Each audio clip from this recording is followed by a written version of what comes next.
చదువుగానే మారిపోవే ఈ క్షణం స్వయం వరం ఇవాళ సంబరం ఈ క్షణం స్వయం వరం ఇవాళ సంవరం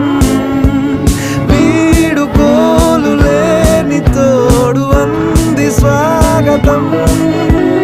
ఈ క్షణం స్వయం వరం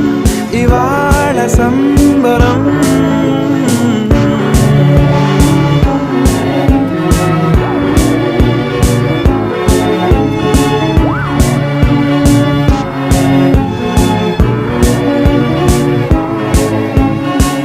ఇవాళ నింగిలోని తారా తళుక్కు మంది ఎదురుగారా వయస్సు తీరికుండదారా హాయ్ హాయ్ హాయ్ సొగస్సు పంచుతున్న